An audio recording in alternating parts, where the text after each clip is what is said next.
Now we start the session with prayer, IMA prayer.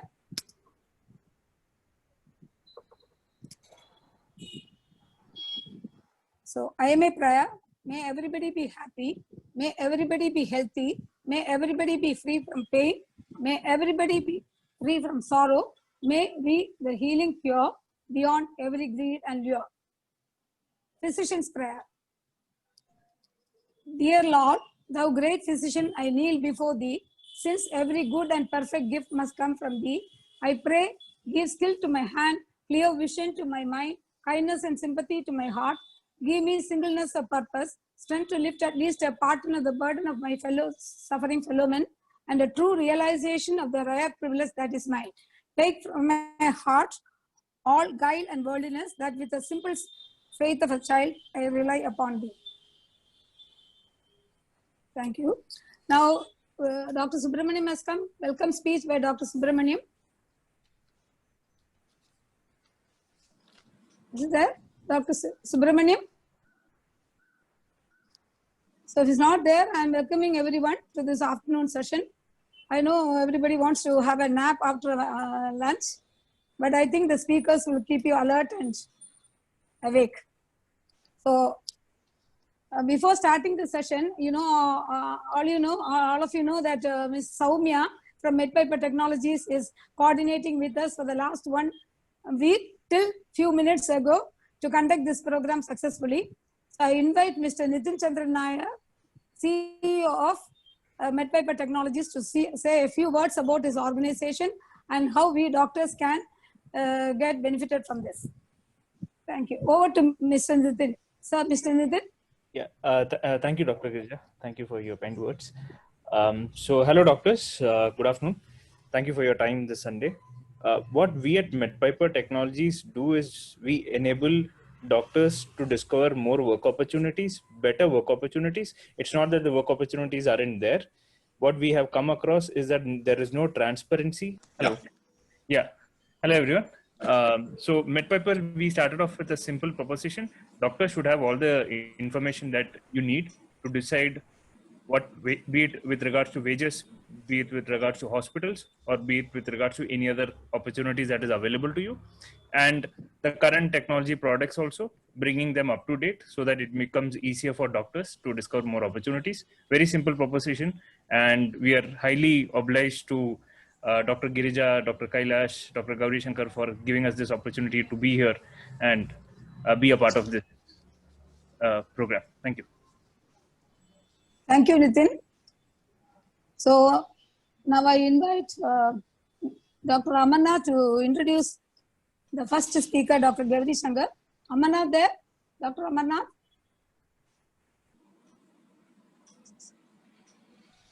Soumya, Amarnath is there? Dr. Amarnath? No, hello? He's not there. He's not there. Okay. Anyway, I will be introducing Dr. Gauri Shankar. So, Dr. Gauri Shankar, he graduated from Government Stanley Medical College, and he served in the Indian Army for a period of 6 years from 2002 to 2008. He is a postgraduate. He did his postgraduate training from MNC Chennai, and he is a faculty for IMA course on diabetology for postgraduates, for undergraduate and postgraduate course on diabetology, Annamalai University. And he has been a regular contributor to various journals, Diabetes Journal Club, Chennai Diabetes Forum, etc. He has been training 20 paramedics in Chennai every year. And he was organizing secretary of Bridge, annual medical update for physicians for the past 7 years in IIT Madras. He has given talks in various seminars, conferences, and he has been given talks in Tagore Medical College, Meenakshi Mission Medical College, and also he had delivered lectures in various branches of IMA. Over to Dr. Gauri Shankar.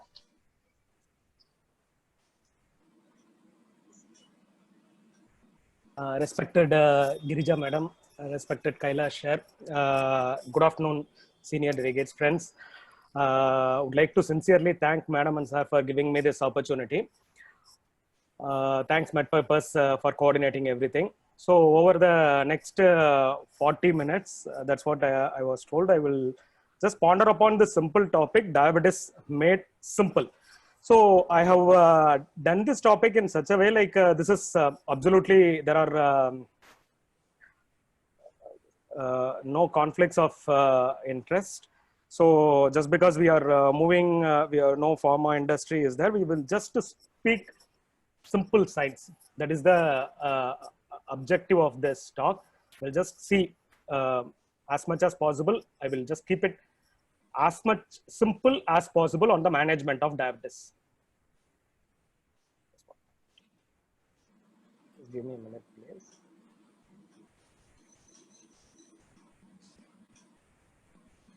Okay.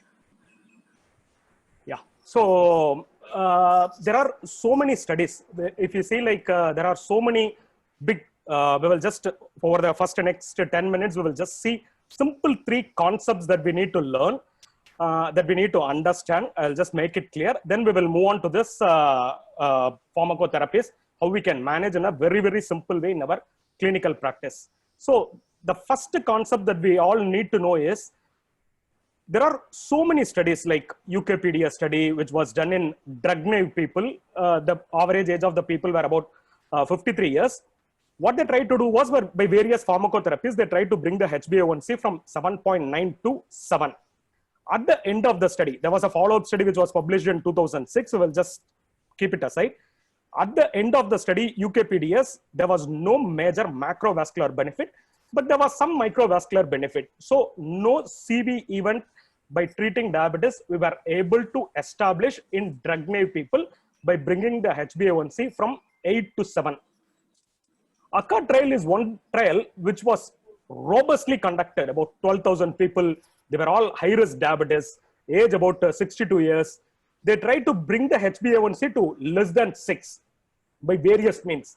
They were aggressively treating the people and tried to bring the HbA1c as low as possible, just like a normal.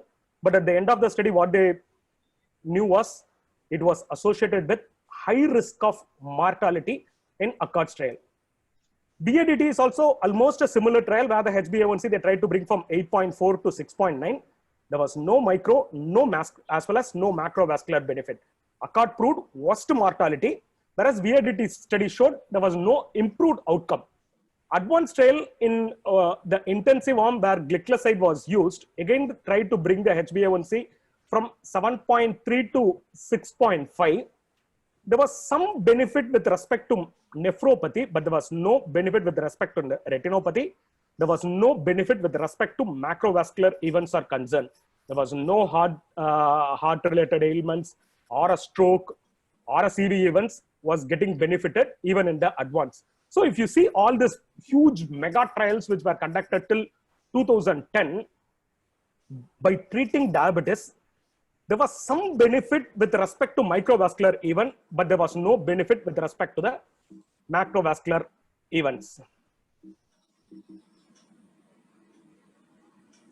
So diabetes, when we mean by diabetics, we need to understand the first concept that we need to drive is, diabetes is not for CV risk reduction. So this we need to understand. By treating the diabetes, we are not trying to reduce the CV events by any means. So there is the first thing that we need to know. So there is the evidence-based medicine is something new, which as clinicians, we are not taking up in a bigger way. There are lots of cardiovascular outcome trials, especially like if you see like evidence-based medicine tries to put together the patient values. What does it mean? Our clinical expertise. There are lots of publications which happens over there, and it tries to conglomerate everything and give as a summary. So what is good for our patient? The problem with us is we rely upon this clinical expertise. We are all clinical expertise, like we have been treating patients for so many days. We have patient values, but we don't put all this best research evidence in our practice. So the idea is to learn about all these evidences or the research which are happening, so that we can extrapolate all these things to our patients. There are few drugs, like I will just quote one drug by name Sibutramine. So sibutramine is one drug which was banned in 2010, which is an excellent drug for weight reduction. But US FDA said no to this drug in spite of showing a good reduction in weight reduction. The reason being, the weight reduction which was happening with sibutramine didn't get extrapolated as CV event reduction at all. So if weight reduction happens, the patient should improve in their morbidity or in the mortality just by reducing weight. What is happening? So it means that there is some underlying event which was happening over there, or it was some therapeutic disadvantage, or the drug is not good where weight reduction was happening, but it was not getting extrapolated as a CV benefit event at all. So the drug was banned. It was all because of the publications that happened. Now as clinician, like we see so many opinions about so many molecules keep popping us. So when we look into all those things, always they look at reduction of glucose, reduction of lipid. But by reducing the glucose, does it get extrapolated as CV event or not? So by reducing the sugar, because we saw like diabetes itself is not about reducing CV event. So our drugs should not cause any undue harm to the patient. That is the second message that we need to know. So for which we need to have cardiovascular outcome trial. Some drugs, like, there are some diabetic molecules which are hitting the molecule. So like, let us say fenofibrate. Fenofibrate doesn't have any CV outcome trial at all. It showed that it didn't benefit at all. Like, let us take teneligliptin. A friend of mine who is a teacher in a big medical college said US FDA has approved. When I showed him that US FDA has not approved, he was surprised to see, because he was not updated. He was not using his evidence-based medicine data. So the thing is, like, molecules such as teneligliptin doesn't have a CV outcome trial. So we have to learn how to interpret this evidence-based medicine and how to read papers. Probably, like, if they give an opportunity, we can discuss about how to read papers and all in a simple way in a forthcoming session. So that is something like which we all have to know. And the point that we need to drive is, there are lots of CV outcome trials are happening with the molecules. Try to understand all those data, and we can take forward to those data to our patient. The third point that we want to drive is, when we said ACCORD trial was not showing any improvement in the CV events, rather it was showing an increase in the mortality. When you try to reduce the HbA1c to less than 6, what was happening was, there was increase in the mortality. More people were dying, more people were having CV events. So what could be the reason when the HbA1c was getting normalized?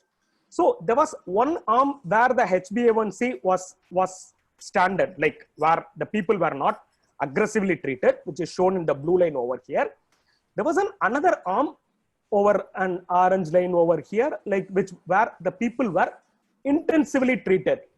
So what was happening was, people who had an initial HbA1c at their presentation, when we tried to treat them very, very aggressively, the moment the HbA1c was falling less than 7, the people were succumbing to more amount of illness than people who were averagely or in a standard arm treated. So the point that we drive is, so when we try to treat the people, say for about an year, you treat an individual with an aggressive medical therapy. We will come to that, all those things in the subsequent slides. So when you try to treat all these patients, just see whether the HbA1c comes down within an year or so. If the HbA1c comes down within a year, it was not associated with the increase in the mortality. If the HbA1c doesn't come down within a year, just to leave the patients as such. So the point that ACCORD derived was very, very simple. When you try to treat the HbA1c, see to it that the HbA1c, desired HbA1c happens within first quarter, second quarter, or third quarter. If it happens with the third HbA1c, fine. If it doesn't happen within the third HbA1c, it means that we continue to aggressively treat the patients, whereby they are prone for more amount of hypoglycemic events, whereby the mortality increases. So the point that we derive here is, individualize each patient. A HbA1c of 8.5 in an elderly patient of 70 years doesn't mean anything. So we don't need to run behind his HbA1c and try to push the HbA1c to 6, 7, saying that the CV events will decrease. If it doesn't come down with your aggressive management, just leave and accept. There are various factors why a HbA1c can be elevated in our people. There are genome-wise association studies which have shown where there are lots of molecular changes which bring about an aberrant changes in the A1C. So just because of your therapy, if you are not able to achieve the desired A1C with all means, don't disturb the patient. So we should not run behind the HbA1c. So these are the 3 points, 3 important concepts that we want you to take. The first point being that we are not treating the diabetics for CV reduction alone. And ACCORD trial very, very clearly showed that the mortality increases when we try to treat the HbA1c to a level less than 6 or so. So we are predisposing to our individuals to excess amount of hypoglycemia. We need to embrace cardiovascular outcome trial. So we'll just move on to some of the molecules. I will just try to make the important points in a simpler way, in an unbiased way, based on pure science. So when we try to give metformin, we can start metformin, say like a HbA1c of 8 or so. When we want to treat our individuals, the metformin dose can be 500 mg once or twice a day. If the HbA1c doesn't reduce, we have to move to the second molecule that we all know. But the dosaging of metformin most of the time has to be in the night. The reason being, metformin is typically associated with decrease in the hepatic glucose output. So we can give it BD, or say suppose a HbA1c of 7.4 or 7.5, you want to treat it. The dose of metformin has to be in the night so that the hepatic glucose output takes care, not in the daytime. So this is something like which we all should know. The metformin dose typically to start with has to be in the night. The second thing is, sometimes when our patients who are on metformin may complain of, like, there are some studies to show 20 to 30% of the time they may be coming with GI intolerance. When the patients have some GI intolerance in the form of a flatulence, in the form of burping sensation, or in the form of fullness in the stomach, always think about metformin intolerance in those people.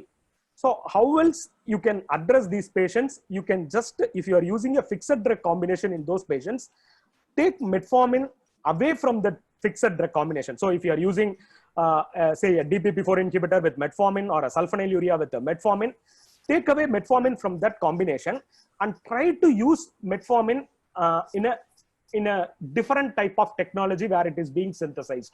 So that typically, like, there are some flash trap technologies which are available for this preparation of metformin. There are some companies, I will just quote the name of the companies also over here, for product name also. Citapen and Carbophage are two metformin molecules, the brand names, where the synthesis of metformin itself is in a different way, where the GI intolerance comes down with these sort of preparations. So try to do that before you take away metformin from the patients.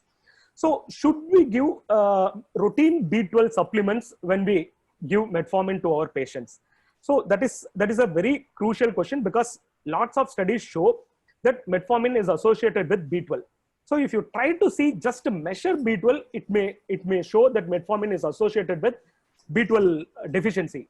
But there are some studies where they try to correlate with methylmalonic acid quantitatively, like methylmalonic acid can be assessed. So when they try, methylmalonic acid is a substrate for a conversion, like where we can measure it. But the problem with methylmalonic acid quantitatively measuring is it is expensive. It is about 10,000. So it becomes very expensive for a clinical practice like ours. So we can't do that. So when we need to prove that whether the patient has got a B12 deficiency or not, or whether the metformin is causing a B12 deficiency or not, we have to see methylmalonic acid in the blood. So the studies based on methylmalonic acid completely disapprove this theory of metformin causing B12 deficiency. If there is some peripheral neuropathy, then you can give B12 supplements, but there is no data to show that every metformin patients should receive a B12 supplement. So there are some preparations which come 1 gram preparation, 300 mg in specific form, 700 mg in other form. There are IR preparations, SR preparations, XR preparations. Does it mean that XR preparations or SR preparations deliver the drug for a long time? So there is nothing like that. The amount of drug which is delivered, whether it is IR, XR or XR or whatever be the combination, is going to be the same, except that SR or XR is associated with lower incidence of GI intolerance. As we said over here, when you try to move from IR preparation to SR or XR, the GI intolerance comes down with metformin. The contraindication, is there any metformin contraindication? For all practical purposes, even in stage 4 or 5 CKDs, even on dialysis patients, there are some data to show that metformin helps. So the absolute contraindication, if there is anything for metformin, there is no contraindication at all, except the patients in ICU. The reason being, in ICUs, the amount of lactate production will be more because anaerobic metabolism takes over. So when there is an anaerobic metabolism, metformin also tries to physiologically slightly improve lactate production in the body. That is how metformin acts. So when physiologically also, like when a patient is in ICU because of anaerobic metabolism, lactate production is increased, and metformin also causes slight increase in the production of lactate, then there might be an incidence of increase in lactate, which may predispose to lactic acidosis. Except that even with an GFR of 30 to 15, we can safely use nowadays metformin, and there are specific recommendations for that. So once we start the patients on metformin, so what should be the second drug that we have to use? Whether should we use sulfonylurea, whether we should use DPP4 inhibitors, whether we use SGLT2 inhibitors. We will just keep it very, very simple over here. So there are definite indications for SGLT2 inhibitors being used as a second drug. Suppose if a patient has got multiple CV risk factors, he's a smoker, he's on dyslipidemia, he has done an angiogram which shows a stable CAT, or he has been on an angioplasty, or he has an heart failure. In all these factors, the evidence currently shows that SGLT2 inhibitors are the best drug. So there are specific indications for SGLT2 inhibitors when there are multiple CV risk factors are there, or in the presence of an heart failure, or in the presence of an ACS settle or ACS happen. So in a secondary prevention. So in those cases, SGLT2 inhibitors are invariably, they should be the second drug. Except in those patients, we have to choose between DPP4 inhibitors and sulfonylureas. So DPP4 inhibitors and sulfonylureas, if you literally see whether DPP4 inhibitors, are they associated with a lesser incidence of hypoglycemia, sulfonylureas cause more hypoglycemia. If questions comes like that, the evidence says that DPP4 inhibitors are not associated with a decrease in the events of hypoglycemia. You take TCOS, you take any of the DPP4 inhibitors outcome study, there was no decrease in the incidence of hypoglycemia at all compared to the arm where sulfonylureas were used. So this we have to accept. But the advantage of DPP4 inhibitors over sulfonylurea is the ease of achieving an HbA1c without causing a clinical event. So what we mean by that is, so a patient who comes with an HbA1c of say like 8.2, and you want to treat him with metformin, metformin is not working, means it brings the HbA1c to say 7.5, and he is very young, you want to bring the HbA1c to 6.5 or 6.7. So what would be the drug over there? So for ease of use, for the efficacy, DPP4 inhibitors score over there than sulfonylureas. So both of them act exactly the same mechanism.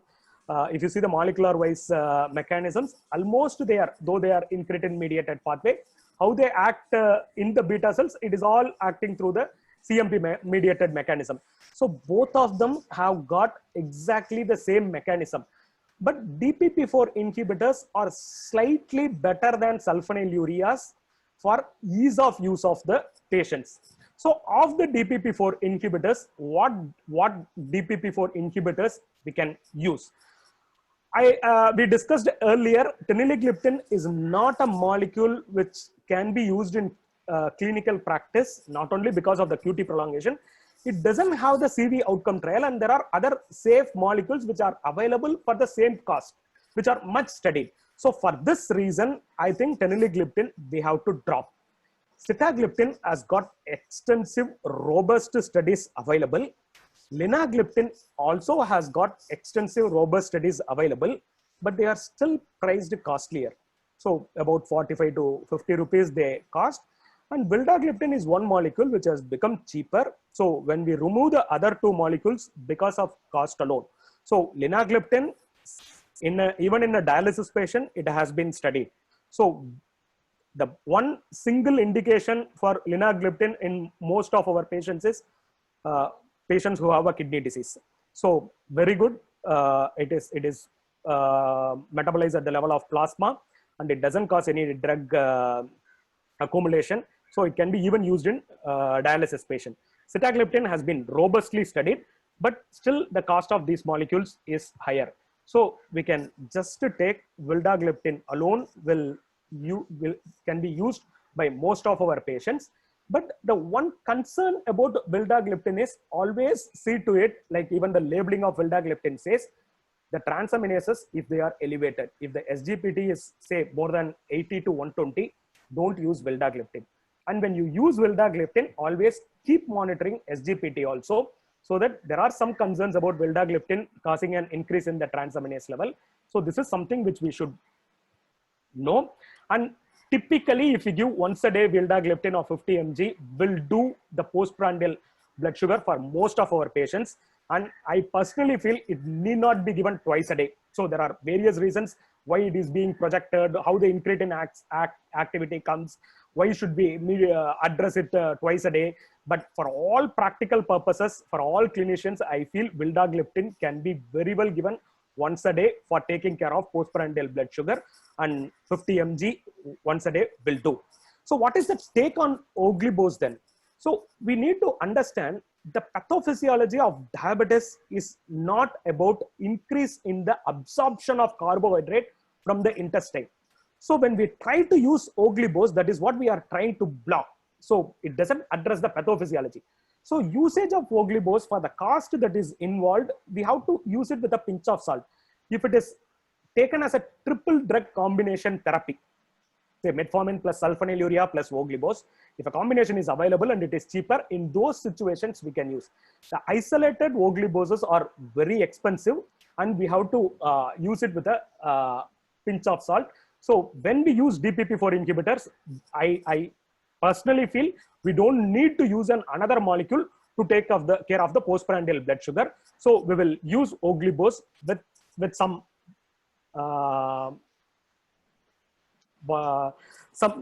we are not so comfortable using Oglibose in isolatedly for the cost involved. So when it comes to sulfonylurea, sulfonylureas are extensive molecule, very well studied, very good studies are available.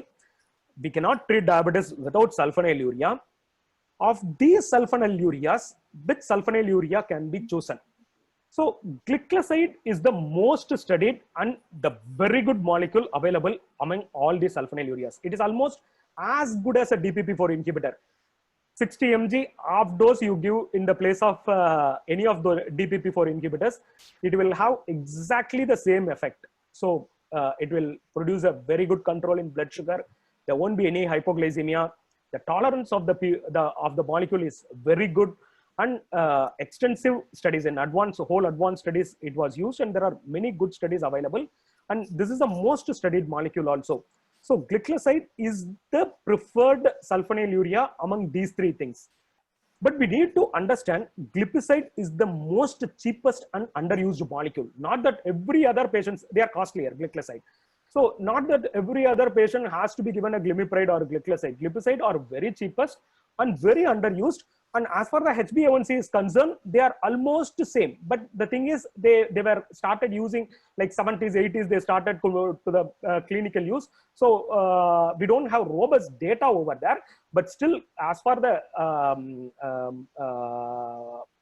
usage is concerned, as far the HbA1c reduction is concerned, glipizide are fantastic molecules and they are cheapest, and we don't use it much. We need to use, except like renal patients, because of its short half-life, we try to use glipizide. But I feel like glipizide is the should be very used molecule, especially people who are not affordable. Glipizide is a molecule which we must take in a bigger way. Glimepiride is the most potent of all. That is one reason why it may be associated with a higher incidence of hypoglycemia. Whenever we talk about sulfonylurea and hypoglycemia, we always attribute it to hypoglycemia, because they are potent molecule. If the HbA1c is 9 and if you put the patient on metformin plus glimepiride, definitely the HbA1c reduction will happen, which we all have been seeing for ages together. So this is the potent of all. So when let us say, like, if the HbA1c is 8 and we want to use, we can choose gliclazide. If the HbA1c is 9, we can use glimepiride. So but glimepiride has got more amount of hypoglycemia compared to gliclazide. So that is one negative aspect, but they are the potent of all. So this is our take on sulfonylureas. SGLT2 inhibitors, as we said, there are specific indications for using SGLT2 inhibitors. And after metformin, we can use a DPP4 inhibitors or sulfonylurea. Once we have used either a DPP4 or a sulfonylurea, I think if the patient is affordable, the third molecule can be an SGLT2 inhibitors. SGLT2 inhibitors, we will just remove this remogliflozin for the reason it again doesn't have a CV outcome data, and it is as expensive as other SGLT2 inhibitors. So of these three SGLT2 inhibitors, we have empagliflozin, canagliflozin, and dapagliflozin. Dapagliflozin is associated only and decrease in the events of heart failure. Somehow with repeated studies, it didn't, this heart failure reduction was not associated with reduction in the mortality or CV events. So what we mean by is, heart failure can happen. Heart failure may be becoming less with the dapagliflozin, and it has been studied even in non-diabetic patients. But the problem is whether by the reduction of this heart failure, are we able to reduce the CV events or not? So that sort of data is not available somehow for dapagliflozin. So we will just remove dapagliflozin. We are left with empagliflozin and canagliflozin. There was some concern about canagliflozin when this molecule we started using way back in 2016, like the CANVAS trial came, and the CANVAS trial said that it was associated with the increase in the incidence of lower limb amputations. So that was the one skeptical reason we were not using canagliflozin much, but there are too much of studies which are being done now. The observation which was observed with the canagliflozin over there in the CANVAS study, we had in empagliflozin also, there were some fracture risks, but it was happening in the upper limb. So SGLT2 inhibitors per se may be associated with slight increase in the incidence of fractures. So that we have to take it with a pinch of salt. But is it something which is unique to canagliflozin? Has been addressed by US FDA recently, a week back, saying that after looking into the robust data that is available with canagliflozin, it is as good as empagliflozin. So the heart failure, the CV risk even, the CV events, the mortality benefit, everything is concerned. So empagliflozin and canagliflozin are almost the same as far the recommendations are concerned. So we can choose one over the other. When it comes to the cost, say if you are using an empagliflozin, always know that it is very expensive, say 50, 55 rupees. So when we want to use empagliflozin, always ask the patient to take it as 25 mg and they can score it, whereby the cost becomes exactly off and becomes affordable to most of the patients. If you want to take 10 mg, it may cost about 40 to 45 rupees. That is the therapeutic dose that we use. So instead, we can ask them to purchase 25 mg and make them to get scored, whereby like they will be taking 12.5 mg and that is one way of seeing. Or we can use it with metformin, where the cost reduction happens. There are empagliflozin associated with metformin, which is available for less than 30 rupees. So as far the cost is concerned, it is expensive, and we can educate our patients how the cost reduction can happen. So the second thing is we have to educate our patients, because the SGLT2 inhibitors are associated with increase in the incidence of fungal infection and urinary tract infection. Especially this is more pronounced among Indian males, the Caucasian males, especially the Western population, because of Sunnat and other things, the urinary tract infections are not much pronounced over there. Whereas in Indian patients, male patients, we are seeing more amount of urinary tract infection and fungal infections. Especially this happens even after 5 to 6 months of using the drug without any side effects. So in that case, we may not be, even with a heart failure, we are not able to use. So we have to educate the patients how they have to retract their foreskin, and the need to keep their glands clean every day after they urinate is one thing that we need to educate. And all the glucose that gets excreted through the urine, that is how the SGLT2 inhibitors. So we have to educate our patients to take more amount of water, so that the SGLT2 inhibitors work well and the glucose gets excreted through the urine.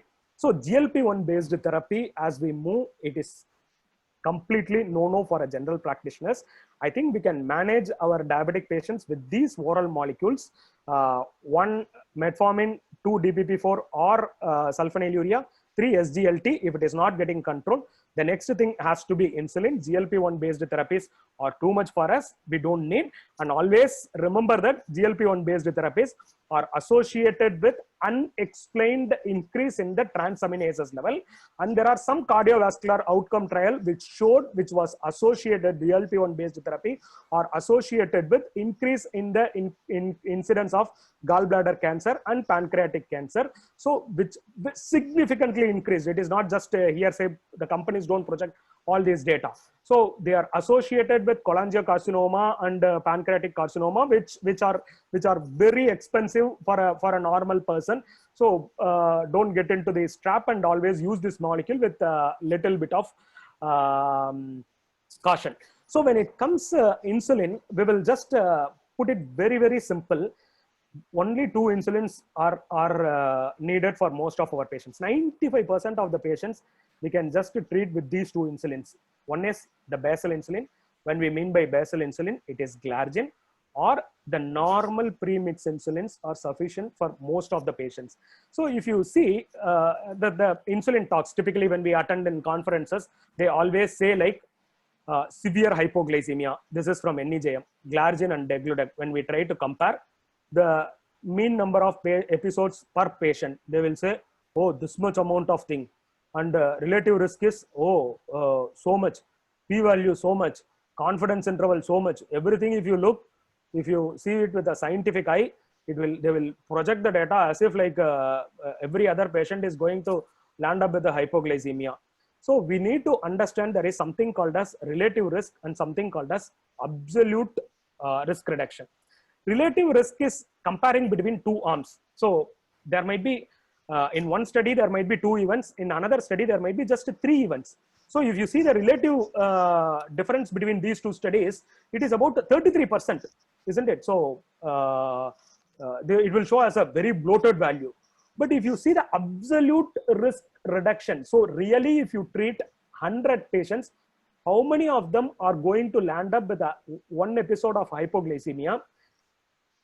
The number will be going to be very less. So in the similar study, if you treat 40 patients for 100 years, 40 patients for 100 years, not like they might be using insulin for 30 years only. So only if you treat these patients for 100 years, you can reduce 1 incidence of hypoglycemia. So 40 patients for 100 years, you can reduce 1 incidence of hypoglycemia. That too, how the hypoglycemia you can define, it is not a severe hypoglycemia. It is a hypoglycemia which can be easily corrected with the patient can walk into the kitchen and take some snacks and he feels get corrected. So it is not an objective hypoglycemia. It is a subjective hypoglycemia. It is not a severe hypoglycemia. So this is how the data, if you see, it will get bloated, it will get projected in a bigger way. because the amount of money an industry or an insulin maker invests to produce one insulin is about 1 billion crore. 1 billion crore. So see the amount of money that is involved. So they will try to tell with all these data saying that one is superior over the other. They will try to not to sell the insulin also, which were available earlier, so that everybody can get moved to the newer insulin, all these things. So if you clinically see, all that the patient need is, if at all, the first insulin that has to be used, that can be Glargine. If the blood sugar is very high, all that we need to do is a simple premixed insulin like Mixtard will do for most of 95 to 96% of our patients. Even I can say 98% of the patients, they don't need anything more than this. So let us keep aside all other fancy insulins. So we will just quickly move on to the last. Sir, are we having 5 minutes, sir, or should we cut down, sir? Please go ahead. Go ahead. 5 minutes. Yes, sir. So yeah. So as we see the last 4 slides, one thing that we need to understand is when a diabetic patient comes to our clinical practice, apart from treating all the diabetes things, one thing which we need to understand is there is a CVE1 happening because of the macrophage laden depositions happening over here, which can be stimulated by oxygen stress, which happens with the diabetes, or because of smoking, or because of an increase in the LDL. So this is one reason why in a patient with the diabetic, so in isolated hypercholesterolemic patients with an 160 without hypertension, without any other risk factor, we don't need to treat an LDL of 160. But if a diabetic patient comes with an LDL of even 100, it is very, very important to keep the LDL as low as possible so that we can prevent an CVE1. So even 100 has to be used with caution. So there is a caution which has to be told about fibrate. There are 2 studies on fenofibrate. Both the studies, including AIM-HIGH and the other study, both the studies showed fenofibrate was not associated with any increase in the survival of the individual, or it didn't decrease the mortality at all. So rather, when the fenofibrate was used, the eGFR of most of the patients were improving. When the people were followed up for 5 years, in the people who were given fenofibrate, the eGFR was falling by about 20. From 95, it was falling to 75 to 70 because of usage of fenofibrate. In an acute event, we all know, like when the GFR increases, when we give fenofibrate, and when the GFR is increased, or when the creatinine is increased, when the GFR decreases, we have to stop fenofibrate. This point we all know. In an acute event, they are potent drugs to cause AKI. But what we are driving here is in a patients who have been inadvertently, say if the triglyceride is about 250, 300, we don't need to treat that. Just to give statins alone, that will do for most of our patients. They don't need fenofibrate at all.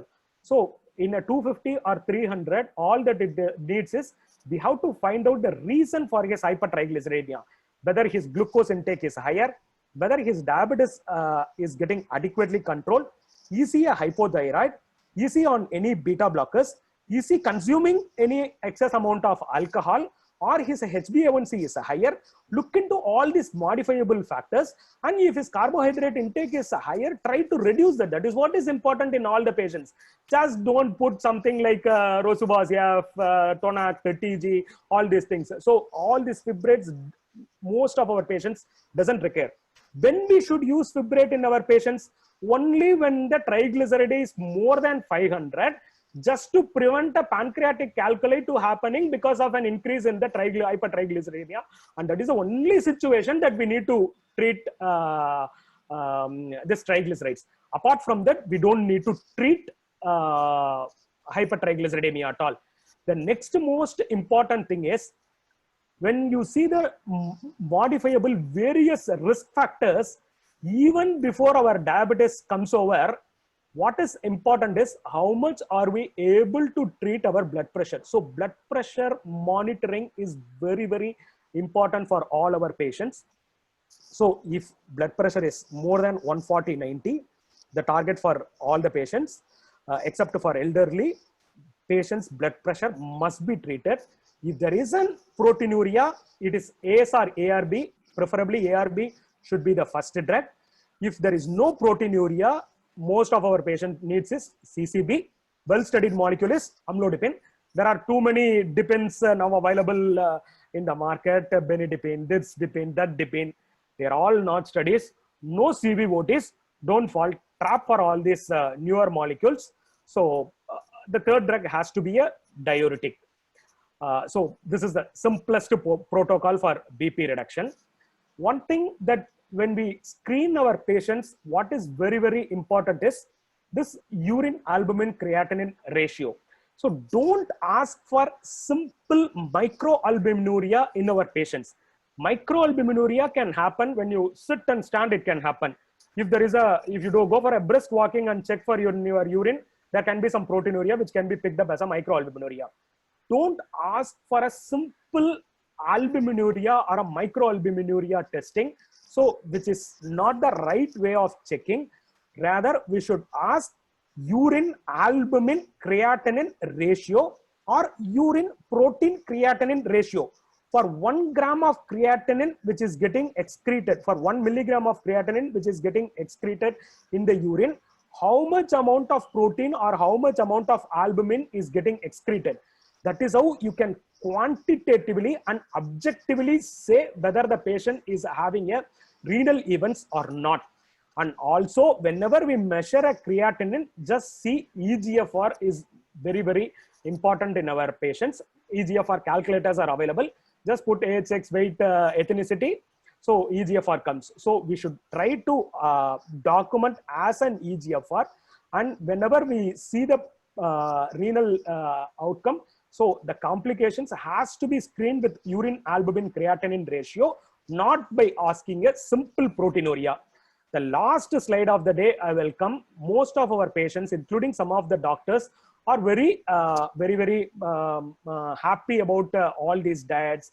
There are big conferences even happening among doctors on keto diet, paleo diet, all these things. So what we need to understand is all these diet patterns, whether it is a keto diet, paleo diet, or an Atkins diet, what is happening is everything will finally, whether you take a keto diet or paleo diet, you try to reduce low carbohydrate and increase more amount of fat. So when you do that, the body gets initially cheated. It is not getting directly from the carbohydrate, the energy. So whatever, like whether it is a fat or a carbohydrate, it is the acetyl-CoA that is getting converted. But the body gets cheated by this conversion that the energy is coming from fatty acids, not from the carbohydrate. So initially you can see that just because of a shift in the source of the fluid, people may lose weight, people may have a good glycemic control, they may stop all the medications. Everything is fantastic. But what we need to understand is whether it is a carbohydrate or fat, finally what is happening is acetyl-CoA is the one which gets produced. So over a period of time, the body understands this cheat mechanism and it doesn't respond. So all these diets are nonsense. If at all, if we want to do some dieting for our patients, it should be an intermittent fasting state. Intermittent fasting is something where we fast for 12 to 16 hours.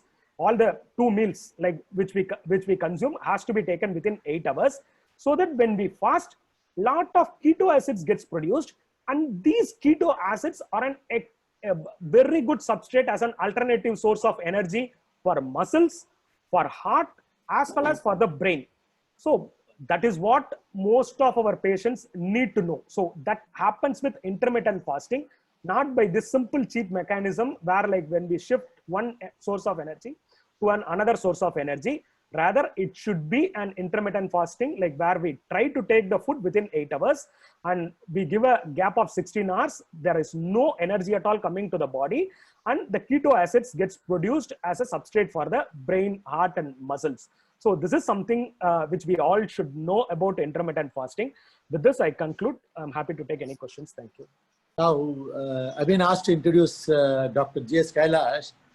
I'm surprised because he doesn't need any introduction at all. All people, in fact, everybody in IMA and other in the medical circle, everybody knows about Dr. G.S. Kailash. Anyway, as a customary thing, I'm introducing him. Dr. G.S. Kailash is a senior physician and chest consultant with special interest in asthma and allergy. He is the medical director of Asthma Studio at Velachery. He has been in the teaching faculty in Madras Medical College and Kilpatrick Medical College for both undergraduate and postgraduate courses. He obtained fellowships and memberships from various reputed medical bodies, and he has conducted numerous medical conferences, seminars, and workshops, etc. In fact, he is very well known for his speech, for his hilarious speech in most of the lectures. Especially he has given so many lectures in non-medical conferences also. Like he has attended so many meetings in the Reserve Bank of India, where laughter is the best medicine. He has given so many times, which has been very much received by people there. And now currently he is the president of IMA Chennai Metro. He is a vice president of IMA Chennai Metro and secretary of Independent Medical Practitioners Association of India. He is also the medical director of Venkateswara Hospital in Chennai. He has special interest in talking to medical profession on chest topics, especially airway disorders. Okay, over to Dr. G.S. Kailash. Thank you, Doctor. Yeah, let me start. Even in the prayer, Girija, in the prayer itself, you said, are you able to see, all of you are able to see the slides, isn't it? Yeah. Yes, yes. Yes. Prayer, you said, give empathy and sympathy to our patients. Yes, You know, yes, said. yes. In fact, I'm going to tell you how you can get this empathy and sympathy to your patients so that you can be successful in your practice. Of course, we heard a lot about hard skills from Dr. Gauri Shankar, everything about diabetes. In fact, you'll all be surprised that India is going to be the hub of diabetes. You know, the number of cases in India is much more than any other country. So if you're going to be a diabetics practitioner, you're going to be a big hit. A word about MedPiper. In fact, MedPiper has been so good to us that they provided this platform. In fact, IMPI and IMA do not have a Zoom, commercial Zoom, which can give about 2 hours. So they were very kind enough to give us webinar version of Zoom. So very thankful to them. Of course, all of us are practicing. Of course, now for the last 4 months, none of us are practicing, but all of us are practicing. But how much of impact we have on our patients is what I'm going to tell you in the next 45 minutes. Fine. Hard skills and soft skills. These are 2 things which you have to know. All hard skills we learned from the medical college. You know, during medical college, we learned how to give injections, how to do small surgeries, how to do read ECGs, many things we learned. Even during our practice, like in the such sessions, we are learning hard skills. Hard skills are absolutely important for us for practice. Without knowledge, like today, so many things I learned. Like metformin is the first line of drug, is something which is surprising. I used to use a lot of combinations. Now I know metformin is the first drug, and then you can use gliptins. All that is fantastic. So all these hard skills we learn in the course of our life with the IMAs and also in medical college. Because scientific knowledge is very important to diagnose. Please understand, without scientific knowledge, you cannot treat them. You can have love and affection, sympathy, empathy, everything for the patient. But without scientific knowledge, it will not work. Is that clear? But only scientific knowledge is not enough to make you successful in life. That's what I wanted to say. The next thing is how you present these hard skills to your patients. The presentable form of hard skill is soft skill. And this is what how you're going to impress your patients determines your success in life. If you're going to be a great doctor, I'll tell you in my life, after my MBBS, you won't believe 1 year I kept on visiting doctors in every pin code of Chennai who are very good at practice, you know, who are too good at practice. I'll go to the doctor, I'll tell him, I want to stay with you for about 1 month. Just learn from you how. I found out the most successful doctors had very little hard skills. I'm not exaggerating, very little hard skills. But they had excellent soft skills. That is why they were too good. I'm telling you, I don't want to name them, too good. Like I'll name one doctor, Jagadisan, who was in Mandavli. He was just an MBBS, but the amount of cases he saw was something phenomenal. And I attributed everything to soft skills. How he was able to relate to the patients is what is fantastic. I cannot forget how much of soft skills he had. Now, there's a proverb which says, to handle yourself, use your head. But to handle others, use your heart. That is what is important. When you come in contact with patients, use your heart. Like that sympathy, empathy, everything should be there. Only then you can relate to him. That is what is very important. A good doctor is one who's guided by knowledge. I told you hard skills, but inspired by love. Very, very important. Inspired by love. Very good. So some of the tips which I want to give you to be successful in life, like there are many young doctors. Of course, I have a lot of people who are here are roaring practitioners. But let me give you some tips which I learned in the course of my life. In my 45 years of experience, what I learned. The first impression a patient has is your most important thing. How you present yourself. The biggest problem as we grow older and older, we don't give importance to our dress, you know. Big practitioner, why should I bother about dress? Why should I comb my hair? Why should I put powder? All this we think. But please important, please remember, be careful. Your each expression will leave an impression with him. Please understand. You must have a good attire. You must have a good posture. You must have a good body language.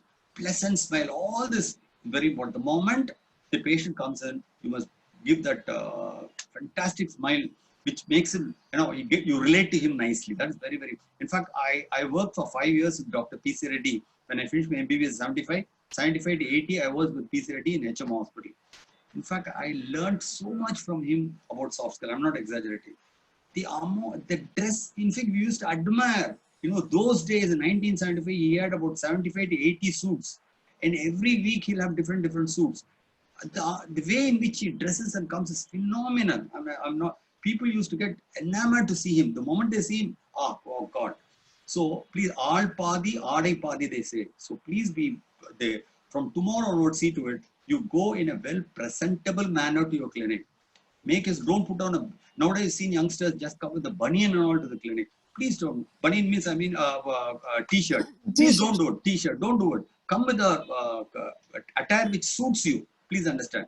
Suits you. Don't put it dhoti and go to the clinic. So please understand, your attire is absolutely important. Next, of course, is always health is associated with hygiene. Because people always think, see, sanitizer, everything came from a doctor only, So please understand, health and hygiene are closely related. You are assessed by a clean workplace. I've seen a lot of clinics, particularly general practitioners, which is not very tidily kept. See, patients, the moment they enter into the clinic, it should be clean, spick and span. If it's spick and span, they think, oh, the doctors, because they always relate doctors to hygiene. So see to it, you develop a place which is clean. At least even if you have a small place, doesn't matter. Let it be clean, spick and span. Patients develop more confidence if your clinic is clean. Is it clear? So this is the second tip which I want to give you. Third, of course, courtesy and manners. This is very, very, how you greet a person. If it's an elderly person, you can always say, Namaste, sir. This is a very elderly person, I'll say, all that you can do. If the youngsters catch out his hand, give a brisk handshake, which will give him a feeling, yeah, I'm relating. I really handshake. Understand? But that is all. So ways to greet. This is very important. I'm telling you, I learned this from Dr. P.C. Reddy, how he used to greet people. He'll just open the door, shake hands, take the patient, lead the patient to the room. Fantastic way. Those days, 1975, how? That is why he's one of the leading practitioners. In fact, he's an advisor to the government of India just because of his soft skills. Be pleasant, irrespective of your moods. See, all of us have moods, please understand. All of us come through various, at home, you'll fight with your people at home and then come to the clinic. If you show the same thing to your patient, what will happen? So irrespective, just keep everything away. Once you come and sit at the clinic, you're totally a different person. After you leave the clinic, you do whatever you want. I'm not. But in the clinic, your mood should not distract you from practicing properly. Yeah. And now the most important thing is communication. Communication forms the basis for any relationship. Just with good communication skill, you can be the Chief Minister of Tamil Nadu, the Prime Minister of India, everything. I'm not exaggerating. Communication is the most important thing for recognition. In your communication, you should be concerned with the patient. very, very important is call the patient by his name. If you do that, you're 30 to 40% of his heart. If you, everybody likes to be called by his name, isn't it? Even a child, if you call wrongly, call the child doesn't like. So உள்ள வந்த உடனே என்ன சுப்ரமணியம் எப்படி இருக்கீங்க அப்படின்னு அவ்வளவுதான். Patient is floored. Inquire about his last visit. அது also நீங்க ஒரு 6 மாசம் முன்னால இருந்தீங்களே அந்த வயித்து வலி எப்படி இருக்கு. All these will really, but so difficult to remember all these things. Please understand. But what I do is I have a book in my clinic, everything is recorded, his name, ellame and the book. The book comes to my table before the patient comes. I go through everything. The moment the patient enters, I'll say, Ramurthy, eppadi irukeenga? How are you? That's all. Devame, immediately because பேரு கூப்பிட்டானே. அடுத்தது அம்மா நீங்க last February நீங்க வந்தபோது கால் வலின்னு சொன்னீங்களா, அது எப்படி இருக்கு? சார் எப்படி சார் இதெல்லாம் ஞாபகம் வச்சிருக்கேன். நான் ஞாபகமே வச்சுக்கல, எல்லாம் இந்த புக்கு தான் எனக்கு கொடுக்கறது. ஆனா this helps you to do it. This I learned from Dr. P.C. Reddy. P.C. Reddy is fantastic. He'll get the file before the patient comes. He'll go through everything and then call the patient and then talk to him. Fantastic. I'm telling you, it will make a world of difference if you can do this.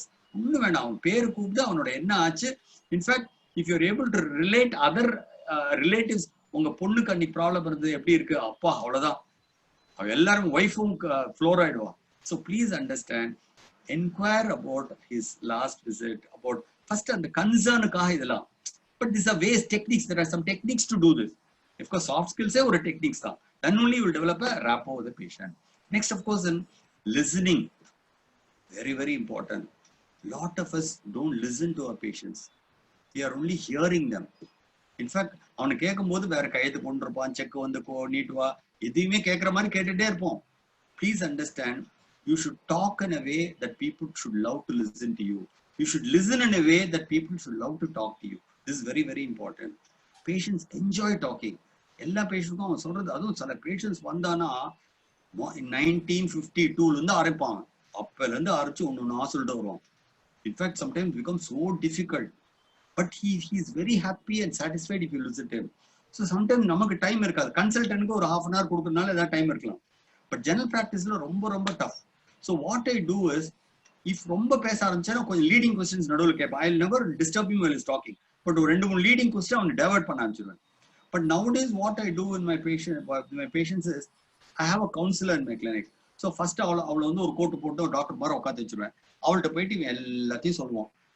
ஒரு தடவை ஒப்படைச்சிட்டானா எல்லாத்தையும், அதுக்கப்புறம் திருப்பி சொல்ல அவனுக்கு பிடிக்காது, திருப்பி அவன் அதே சொல்ல பிடிக்காது.